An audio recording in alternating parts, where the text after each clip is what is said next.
중국 문화를 훔치는 것에 대해 거리낌이 없고 정부 차원에서 한국 국민들에게 세뇌를 시키고 있어요. 한복도 사실은 중국 청나라의 의복인 한포를 베낀 거고 김치도 원래는 파오차이라는 중국 음식을 베껴서 만든 거거든요. IMF 새마을 운동이니 하면서 한강의 기적이라는 표현은 잘못되었어요. 국가가 나서서 강제적으로 국민들의 금을 빼앗은 걸 아니까요. 생각해보세요. 나라를 위해서 금을 내놓는다는 건 정말 심각한 소설 아닌가요? 한국인들의 서너 세대만 올라가도 조상의 상당수가 중국인인데 왜 조선족이라고 하며 억지로 나누려고 하나요? 수천 년 역사를 돌아보면 한국은 사실상 중국의 일부죠. 미국의 한 강의실에서 한국인이라 주장하는 학생과 일침을 놓는 남학생이 있습니다. 이들에게 무슨 일이 있었을까요? 안녕하세요.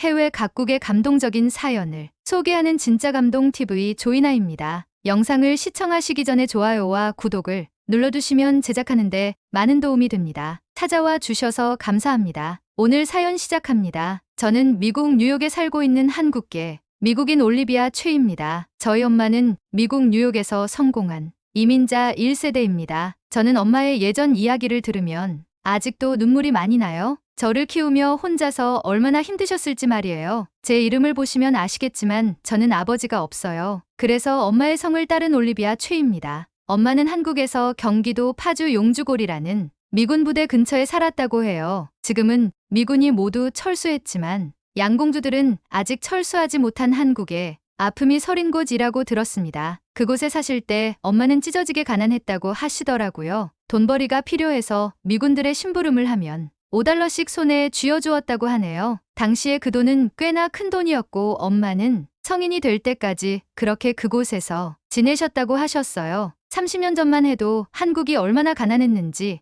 영상을 보시는 분들은 아시려나요? 저는 엄마에게 들은 이야기들로 한국이 참 싫었어요. 미군이 없으면 살 수 없는 그런 나라라고 하셨죠. 어렸을 때부터 영리했던 엄마는 늘 야무지게 미군들의 심부름을 해오며 용돈을 벌었고 미국말도 곧잘 하셨다고 해요. 가난한 삶이 싫었던 엄마는 무작정 미국으로 가려고 하셨대요. 마을에는 미국으로 가는 것을 알선해주는 사람들이 있었는데 그분에게 모아둔 쌈지돈을 전해주고 미국의 배를 타고 밀항에서 들어왔다고 해요. 그때 엄마는 살면서 부산이라는 도시를 처음 가보셨대요. 할머니와 마지막 인사를 하면서 울면서 배를 타고 오셨는데 그때 배에서 조용필의 돌아와요 부산항에 를 들으며 엉엉 울었다고 하시더라고요. 미국에 도착하고 그 집에서 다음날 바로 일을 시작해야 했었대요. 파도 뜯고 양파도 썰고 배를 타고 와서 힘들었지만 당시에 이민자 1세대들은 많이들 이렇게 이민 생활을 시작했다고 하셨어요. 소개받은 그날 밤 자게 되는 곳을 친척집이라고 칭하나 봐요. 그 집이 중국집이면 중국집 요리사가 되고 세탁소면 바느질을 하게 되고 이런 식이었다고 해요. 그렇게 엄마는 중국집에서 허드렛 일로 시작을 했고 그렇게 이 가게 저 가게로 옮겨 다니며 일을 하며 돈을 모으셨대요. 당시 한국에서 버는 돈과는 비교도 안 되는 돈을 말이죠. 주급으로 받으며 돈을 모으고 페이가 점점 좋은 곳으로 이동을 하면서 엄마는 이렇게 벌면 금방 부자가 돼서 한국에 있는 가족들을 데리고 와서 같이 살 수 있으니까 매일매일 꿈에 부풀어 열심히 식당에서 일을 하며 돈을 모았대요. 그렇게 열심히 지내던 엄마는 어느 날 이 가게 저 가게 옮겨 다니며 열심히 돈도 쌓이고 영어 실력도 늘게 되면서 점차 더 좋은 식당으로 갈 수 있었대요. 외국으로 혼자 온 엄마는 얼마나 외롭고 무서웠겠어요. 말도 잘 안 통하는 그런 곳에서 한국 음악을 들으며 날마다 베개를 적시며 한국에 편지를 쓰며 잠들었다고 하더라고요. 대화할 사람도 없고 의지할 곳이 없던 엄마는 20대의 꽃다운 나이에 식당 사장님과의 하룻밤으로 저를 임신하셨다고 하시는데 그때 정말 무섭고 막막하셔서 많이 울었다고 하시더라고요. 지금의 저보다 어린 나이인데 얼마나 두려웠을지 상상도 안 가네요. 그렇게 결혼해서 정착하면 저는 평범한 미국 가정에서 자랐을까요? 엄마는 임신 사실을 안 식당 사장의 부인이 불법 체류자가 있다고 경찰에 신고를 하시는 걸 보고 한국으로 추방이 될 뻔해서 그 길로 짐도 챙기지 못하고 도망 나오셨다고 했어요. 그래서 전 지금까지도 아버지 얼굴을 본 적이 없어요. 그곳에서 한인 일자리 구하는 신문을 보고 엄마는 한국인 이민자가 운영하는 델리라는 곳에 취직하셨대요. 이곳에서 델리는 한국의 편의점 같은 곳이라고 생각하면 돼요. 주급을 점점 높게 받을 수 있던 미국인이 운영하는 식당에서 그런 일을 겪었으니 엄마는 다시 한국인의 가게로 들어가자고 결심을 하신 거죠. 임신한 채로 한국으로 돌아가도 그곳에서 저를 혼자 낳아 기르는 게 더 좋은 형편일 수 없다고 생각하셨대요. 엄마는 그렇게 한국인이 운영하는 델리에서 정말 손과 발이 닳아 없어질 정도로 열심히 청소하고 일했다고 하세요. 엄마는 젊었고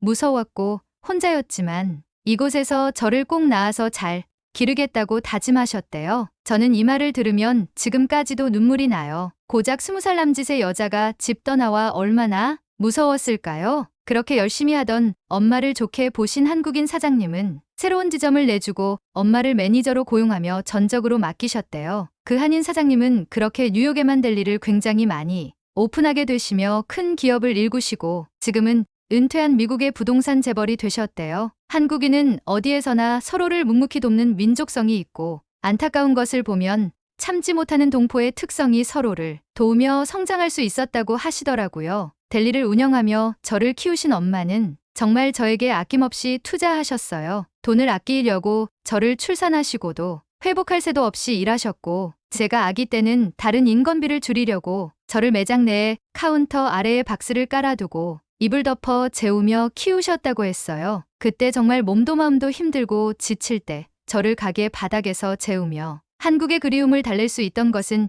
유일하게 한국 음악 하나였다고 하세요. 엄마는 아직도 그 카세트 테이프를 소중히 다루시고 늘 차에 가지고 다니며 듣곤 하시죠. 특히 떠나오는 날 들었던 돌아와요, 부산항에, 친구여, 창밖의 여자 등은 저도 하도 많이 들어 잘 알고 있어요. 조용필 가수는 특히 목소리에 큰 울림이 있더라고요. 당연히 한국인의 피가 있어서인지 저도 그렇게 쭉 한국 음악과 라디오를 자주 들었답니다. 한인 이민자들이 엄마처럼 성공할 수 있는 경우는 흔치 않아요. 아직도 세탁소나 네일샵 같은 것을 운영하는 이민자들이 많지만 엄마는 절대로 한국으로 돌아갈 수 없으니 이곳에서 성공해야 한다고 생각해서 늘 누구보다 열심히 악착같이 돈을 벌었다고 하셨어요. 엄마의 처절하고 투철한 모습을 많이 보며 자랐기 때문에 저는 정말 미친 듯이 공부했고 엄마의 뒷받침 덕분에 저는 아이비리그 코넬 대학교에 입학하게 되었습니다. 엄마는 제가 꼭 의사가 되길 바라시며 미국에서 가장 많은 의사를 배출한 코넬대에 들어갈 수 있도록 많은 지원을 해주셨어요. 엄마의 꿈을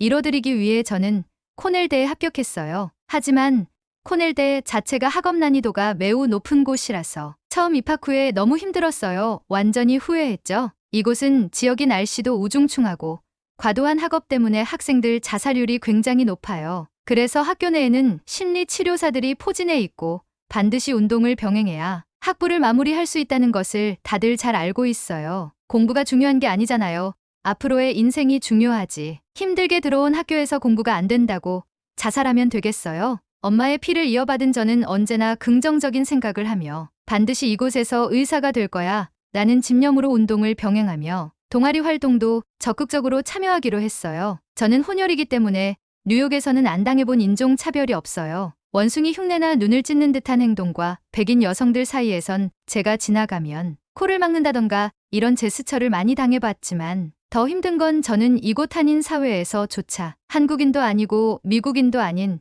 또 다른 인종처럼 보인다는 것이 학창시절 저를 아주 힘들게 했어요. 양쪽에서 다 배척을 받은 거죠. 정체성에 대해 많이 괴로워할 때 역사와 전통 너의 뿌리를 공부해보는 것이 좋겠다는 조언에 저는 역사학 강의도 듣게 되었어요. 이번 학기 수업 중 다양한 국가의 경제 발전에 대한 수업이 있는데요. 최근에는 동아시아 국가들의 경제 발전에 대한 수업을 듣게 되었어요. 교수님은 동아시아 국가들의 경제 상황을 설명하시면서 각 나라들의 경제 발전이 어떻게 이루어졌는지 알려주셨죠. 먼저 일본은 제2차 세계대전 이후 미국의 지원을 받아 경제 재건을 시작했습니다. 1950년대와 60년대에는 제조업 중심의 고도 성장을 이루었고 이를 통해 세계적인 경제 강국으로 도약했습니다. 그리고 중국은 1978년 개혁 개방 정책 이후 급속한 경제 성장을 이루었는데요. 경제 특구를 설치하여 외국 자본과 기술을 적극적으로 도입하였고 제조업 중심의 경제 성장을 통해 세계의 공장으로 불리게 되었죠. 일본과 중국이 동아시아의 대표적인 선진국인 것은 모두가 아는 사실일 겁니다. 그런데 저는 이 두 나라보다 주목해야 되는 나라가 있다고 말하고 싶네요. 그건 바로 한국입니다. 교수님의 말에 저는 눈이 휘둥그레졌어요. 제가 한국계 미국인이기는 하지만 미국에서 태어나서 자랐기 때문에 저는 사실 한국의 경제 상황이나 역사에 대해 잘 모르고 있어요. 그런데 교수님께서 경제대국인 일본과 중국보다 한국을 더 주목해야 하는 나라라고 하시니까 이게 무슨 상황인가 싶었죠. 최근에는 K-팝, K-푸드, K-뷰티 같은 한국 문화가 외국에서 인기를 끌면서 한국이라는 나라가 많은 사람들에게 인식되었지만 여러분은 한국이 25년 전만 해도 얼마나 못 사는 나라였는가 알면 아마 충격받을 겁니다. 교수님의 이 말에 엄마가 떠오르며 저는 교수님의 이야기에 빠져들게 되었어요. 한국은 7년의 외환위기를 겪으면서 IMF 지원을 받은 나라였어요. IMF 자금을 빌리는 나라들은 경제 정책을 간섭당한 게 되는데 이로 인해 한국의 경제구조 조정이 단행되었죠. 당시 한국이 IMF에서 받은 지원금은 약 200억 달러 규모였고 이때 한국 기업들은 구조 조정되면서 실업자가 100만 명 가까이 증가하는 등 거의 나라가 망하는 수준이었습니다. 실제로 한국처럼 IMF에 돈을 빌린 다른 나라들은 대부분 돈을 갚지 못해서 채무불이행 즉 디폴트 사태에 빠졌죠. 그런데 한국만은 달랐습니다. IMF 돈을 갚기로 한 날짜를 훨씬 앞당겨 고작 3년 만에 200억 달러를 다 갚고 외환위기를 완전히 벗어났어요. 그런데 한국이 외환위기를 벗어날 수 있었던 가장 큰 이유가 뭔지 아시나요? 교수님의 질문에 한 학생이 답하더군요. 한국 정부와 기업이 경제를 일으켰던 거 아닐까요? 학생의 대답에 교수님은 살짝 웃으시더니 이렇게 말하셨어요. 대부분 그렇게 생각하겠지만 아닙니다. 한국이 이례적으로 빨리 IMF 지원금을 다 상환하고 외환위기를 최단 기간 만에 벗어날 수 있었던 이유는 바로 한국인들의 애국심 때문입니다. 1997년 외환위기를 맞은 후 한국에서는 특별한 운동이 시작되었는데요. 바로 금모으기 운동입니다. 금모으기 운동은 금융위기를 벗어나기 위해 전 국민이 힘을 모아 IMF에 빌린 지원금을 갚자는 운동이었습니다. 자신의 나라를 위해 개인이 가지고 있는 금을 기부한다는 게 과연 가능할까요? 얼마나 모을 수 있을까 싶은데 한국에서는 금모으기 운동을 시작한 후 국민 349만 명이 참여해서 25톤의 금을 모았어요. 그것도 단 2달 만에 말이죠. 금융위기를 극복하기 위해 한국인들은 아이 어른 할 거 없이 모두가 하나가 되어 국가 부도를 막기 위해 노력했고 결국 한국은 국민들의 손으로 국가를 금융위기에서 벗어나게 할 수 있었던 겁니다. 한국이 경제위기에 빠져 국가 부도가 날 뻔한 게 30년도 되지 않았다니 여러분은 믿을 수 있겠나요? 자기가 가진 자산을 불시에는 현금으로 교환할 수 있는 금을 나라를 위해 내놓을 수 있다니요. 이건 미국에서 아니 어느 나라에서도 상상하기 힘든 일입니다. 노블리스 오블리주라는 사상이 있긴 하지만 이건 극히 귀족들이나 사회 지도층에게 미덕일 뿐인 것이지 일반 시민들이 자발적으로 한다는 것이 쉽게 이해되지 않는 상황이죠. 또한 2007년 충청남도 태안군에서 발생한 선박 충돌로 다량의 기름이 바다로 유출되는 최대의 해양 오염 사고가 있었는데 8천여 헥타르가 원유에 오염돼 어패류가 떼죽음을 당했으며 짙은 기름때가 형성되어 심각한 피해를 입은 일이 발생했을 때 국민들이 자발적으로 힘을 모아 123만여 명의 봉사자가 손길 하나하나 모아 불가능할 것 같던 기적을 만들어낸 사실이 있습니다. 당시에 이 피해 복구는 빠르면 10년에서 길게는 20-30년까지도 걸린다고 예상했었죠. 하지만 이렇게 123만 명의 국민들이 태안 앞바다에 자발적으로 모여 기름을 손수 닦아 1년 만에 복구가 되었습니다. 이는 해양재난 분야에서는 전 세계적으로 전무후무한 복원 사례이며 2022년 11월 유네스코 세계 기록유산에 등재된 일이 있습니다. 이런 피해를 다른 나라에서 입었다면 어땠을까요? 그때였어요. 강의실에서 수업을 듣고 있던 한 여학생이 갑자기 손을 들더니 교수님의 말에 반박하기 시작했습니다. 교수님, 저는 한국인으로서 교수님의 의견에 동의하지 않습니다. 교수님께서는 한국인들이 애국심이 강하다고 말씀하셨는데 그건 교수님이 한국인들을 잘못 보고하신 말씀인 것 같아요. 교수님이 말씀하신 것처럼 한국은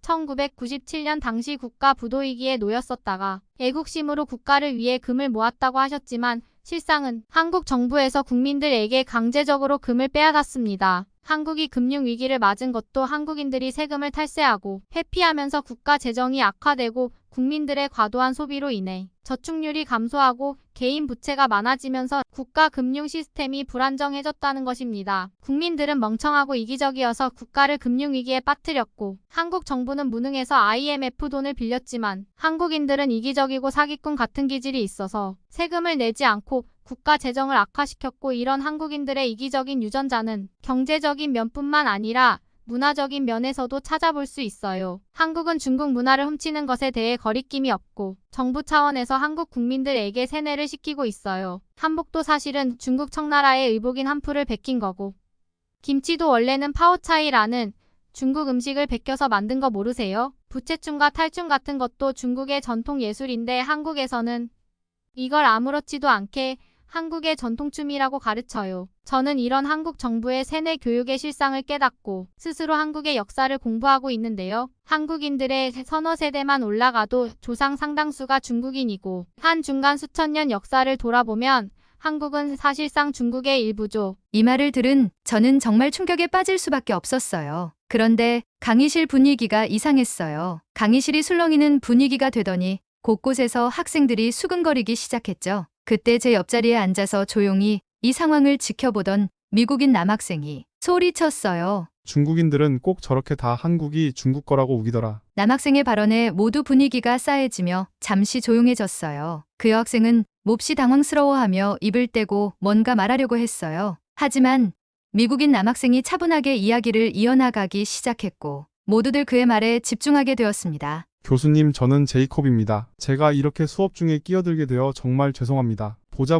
하니 저 거짓말을 도저히 참을 수가 없네요. 저 여학생은 한국인이 아니에요. 한국인이면 저렇게 말할 수 없습니다. 저는 한국인 아버지와 미국인 어머니 사이에서 태어난 한국계 미국인입니다. 제가 태어나고 자란 미국을 사랑하고 한국도 자랑스럽게 생각하지만 그 외 어떤 나라도 저는 함부로 말하지 않고 그 누구도 폄하하지 않습니다. 이것은 저 아닌 이곳 학생과 교수님 모두들 그럴 거라고 생각합니다. 저 뻔뻔한 학생을 빼고요. 저희 할아버지는 한국전쟁 6.25 참전 용사입니다. 한국의 남자들은 모두 국방의 의무가 있고 나라를 지키는 것을 자랑스러워합니다. 저희 할아버지도 그러셨고요. 제대를 한 이후에도 언제든 전쟁 시에는 차출될 수 있도록 예비군 훈련을 하고 있지요. 당시에 한국을 위해 헌신한 영웅들은 60만 명 정도입니다. 한국인들이 정말 애국심이 없고 이기적이라면 이렇게 많은 한국인들이 나라를 지키기 위해 전쟁에 나서는 게 가능할까요? 그리고 국민들을 세뇌시키는 건 오히려 중국이 아닐까?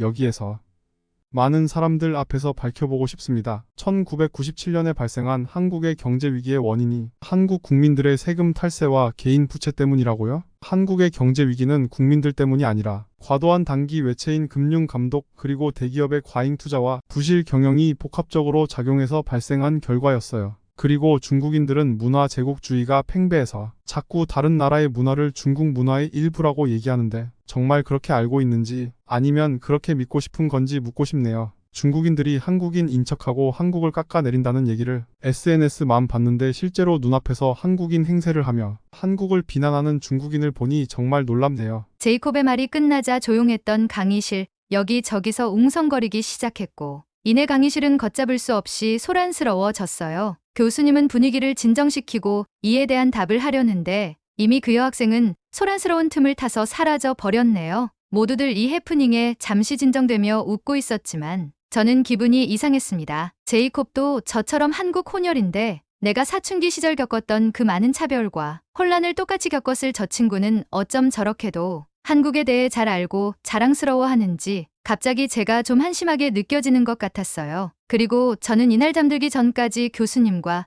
제이콥의 말이 계속 머릿속에 맴돌면서 한국에 대해 제대로 알아야겠다고 다짐했어요. 어쨌든 저는 한국인인데 한국의 역사에 대해 제대로 모른다는 것이 좀 한심하게 느껴지며 속상해서 집에 돌아와 엄마에게 강의실에서 있었던 이야기를 했더니 엄마는 저에게 미안해하시며 미안하다 올리비아, 엄마가 사는 게 바빠서 역사 공부에 무지했구나. 똑똑한 네가 이렇게 스스로 깨우쳐줘서 정말 고마워. 라며 역사를 잊은 민족에게 미래는 없다고 앞으로도 역사 공부를 할 수 있길 바란다고 하셨어요. 엄마가 늘 즐겨 듣던 조용필의 노래는 미국 애틀란타에서 열린 한인 공연에서 듣고 정말 좋아하셨어요.